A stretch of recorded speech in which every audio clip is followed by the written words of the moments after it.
Ágætu áhorfendur, hér fer stutt kynning á nýrri námskrá við Menntaskólann á Egilsstöðum.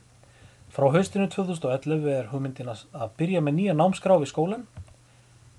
Það eru nýjar námsbrautir sem reyndar byggja á gömlum grunni. Hér eru það nefndar. Til stúdentsprófs eru þessar 4 brautir: alþjóðabraut sem er byggð á málabrautinni, félagsgreinabraut sem er byggð á félagsfræðibraut, listnámsbraut til stúdentsprófs sem er nýtt nám hjá okkur og síðan náttúrufræðibraut sem er byggð á gömlu náttúrufræðibrautinni. Aðrar brautir svo í skólanum eru framhaldsskólabraut og svo er þetta að taka ákveðna línur. En það sem námið snýst hjá okkur, eða breytingarnar, eru fyrst og fremst breytt námsskipan. Í staðinn fyrir innlögn verður lögð áhersla á þjálfun nemenda.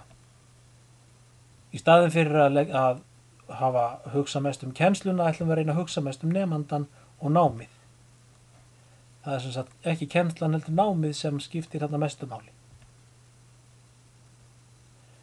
Þetta reiknum við með að gera með svokölluðu verkefnabundnu námi eða learning by doing.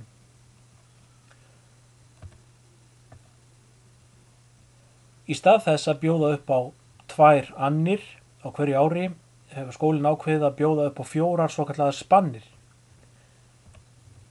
Á hverri spönn verða 36 til 37 kennsludagar eða 145 kennsludagar samtals, 7 til 8 prófa- og undirbúningsdagar á hverri spönn sem gerir samtals 30 á ári. Í dag taka nemendur venjulega það bil 6 til 7 fög á hverri önn, en við ætlum að brjóta þetta upp þannig að á hverri spönn þá tekur nemandi það bil 3 fög.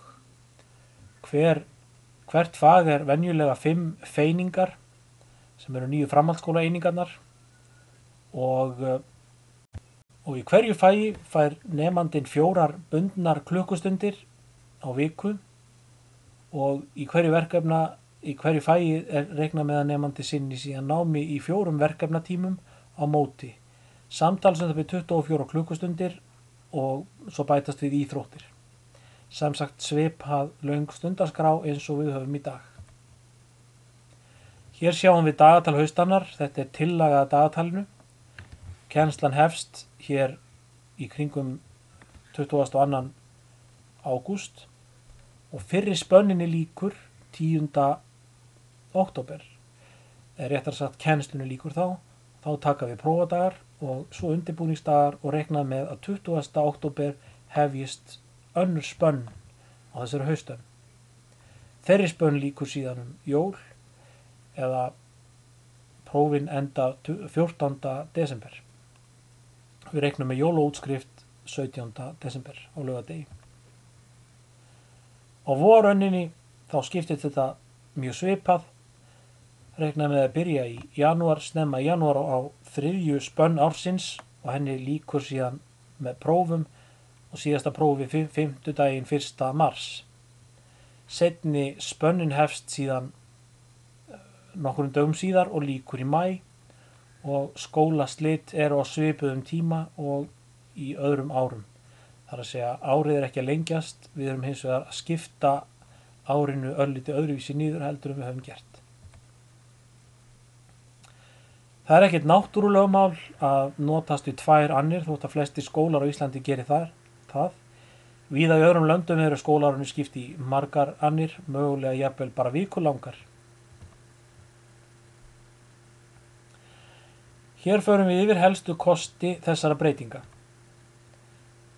Þessar breytingar að skipta þessu upp í 2 spannir hverju önn, það brýtur annirnar upp og það verður meira uppbrot í skólastarfinu, ekki jafn langar lotur. Markmið nemenda eru nær í tíma, það þýðir að það er styttra frá því að önnin hefst þangað til að þeirri lotu lýkur og nemendur klári þá áfanga sem þeir eru í. Það er þess að tiltölulega stutt þangað til að nemendurnir fá niðurstöðurnar.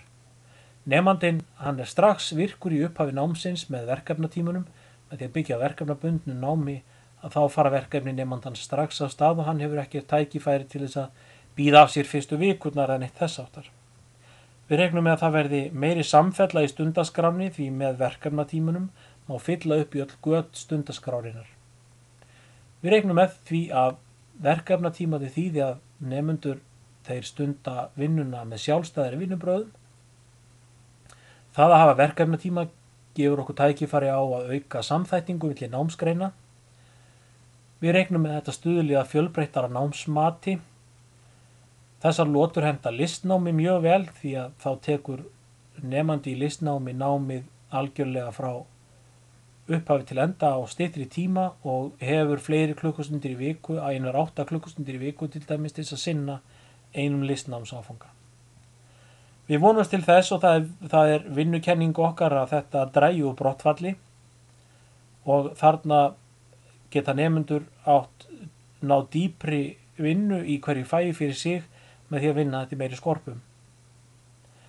Nú fari svo að nemandi gefist upp, þegar önn er hálfnuð eða eitthvað þess áttar, þá hefur hann allt hérnt lokið einhverju námi.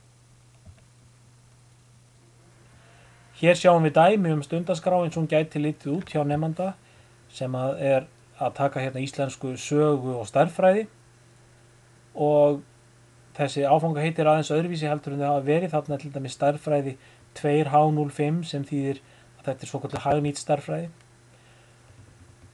Þessi nemandi þá í þessum 3 fögum en til viðbótar eru þessar vinnustundir og þær eru jafn margar ef við teljum þetta, jafn margar og tímarnir í bundnu kennslustundum. Síðan er nemandinn í íþróttum þess utan. Hvað verður með þá nemendur sem þegar eru byrjar í skólanum? Þurfa þeir að færa sig fyrir nýtt kerfi? Þeim býðst það. Við útbúum svokallað jafngildis töflu áfanga þar sem að áfangar í gamla kerfinu og nýja kerfinu eru bornar saman, eða þeir eru bornir saman. Nemendum þeim gefst alltaf val að ljúka námi samkvæmt þeirri námskrá sem þeir innritast eftir. Það er þeirra réttur. En smátt og smátt mun þó eldri áfangum vera skipt út fyrir nýja og við þurfum þá mögulega að meta einhverja áfanga milli kerfa. Og þegar við metum milli kerfa að þá er það haft til hliðsjónar að vafamál séu metin nemendunum í hag.